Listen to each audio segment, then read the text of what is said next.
In 1931, a psychologist named Winthrop Kellogg and his wife Luella brought a baby chimpanzee into their home. Her name was Gua. She was about 7.5 months old. At the same time, the Kelloggs had a young son named Donald, who was around 10 months old. Their plan was unusual, controversial, and today, deeply uncomfortable. They wanted to raise Gua and Donald together, almost like siblings. Same house, same food, same routines, same affection, same tests. The question was simple. If a chimpanzee was raised like a human child, how human could it become? At the time, this was connected to one of psychology's biggest debates, nature versus nurture. Nature means the traits we are born with, biology, genetics, instincts, and the structure of the brain and body. Nurture means the environment around us, parenting, language, learning, culture, and experience. The Kelloggs wanted to know how much behavior came from biology, and how much came from your upbringing. So Gua was not kept in a cage like a normal research animal. She lived inside the family home. She wore clothes. She ate at the table. She was held, taught, and tested alongside Donald. The Kelloggs observed both of them closely. They measured memory, reflexes, balance, strength, problem solving, emotional reactions, and obedience. In other words, almost everything Donald and Gua did became data. And at first, Gua seemed to be doing extremely well. In many early physical tasks, she developed faster than Donald. She climbed better. She balanced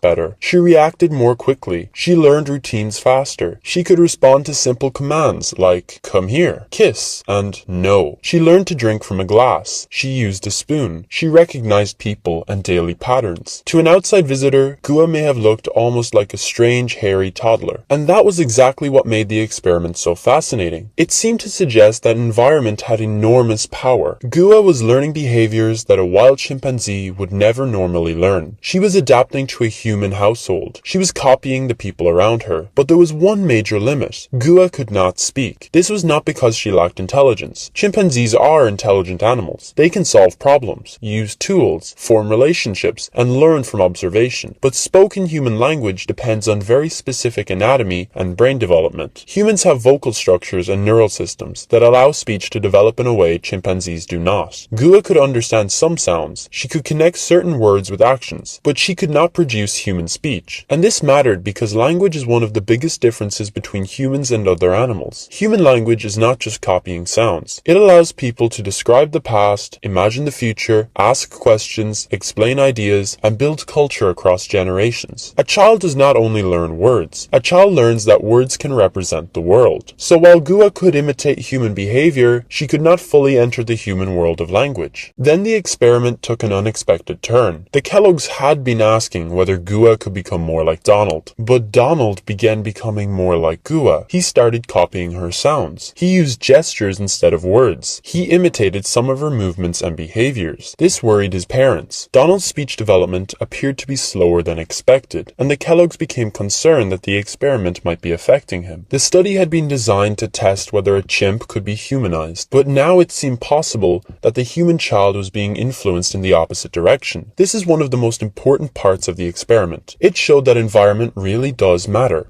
Donald and Gua were both shaped by the world around them. Gua copied human routines. Donald copied chimpanzee behaviors. Both young minds were flexible. Both were learning from each other. But the experiment also showed that environment has limits. Gua was not becoming human. Donald was not becoming a chimp. They were influencing each other, but they were still developing within the limits of their own species. A baby chimpanzee and a human baby may look similar in some early stages of development. They can play. They can learn routines. They can form bonds. They can imitate. But they are not on the same developmental path. Chimpanzees develop quickly in early physical skills. Human babies develop more slowly, especially in movement and independence. But that slower development gives the human brain time to build a complex language, social understanding, memory, and abstract thought. So in the beginning, Gua could seem ahead, but Donald was developing for a very different future. After about 9 months, the Kelloggs ended the experiment. One major reason was concern for Donald's language development. Gua was sent away from the family home and returned to a private facility. Gua did not understand that she had been part of a scientific study. She did not understand nature versus nurture. She only knew the people, routines, and child she had lived with were suddenly gone. She had been brought into a human family, shaped by that environment, and then removed when the experiment became too complicated. Gua died not long afterward at around 3 years old. Today, the Kellogg experiment is remembered as one of the most unsettling studies in developmental psychology, not because it was violent in an obvious way, but because it blurred the lines between science, parenting, and ethics. The study did ask a real scientific question. How much does environment shape development? How much can learning change behavior? What separates human intelligence from animal intelligence? And those are important questions, but the experiment also treated 2 young beings, one human and one chimpanzee, as subjects in a test they could not consent to. That is why modern researchers would view the study very differently. Today, ethical rules in psychology and animal research are much stricter. Scientists must consider harm, consent, welfare, and long-term effects.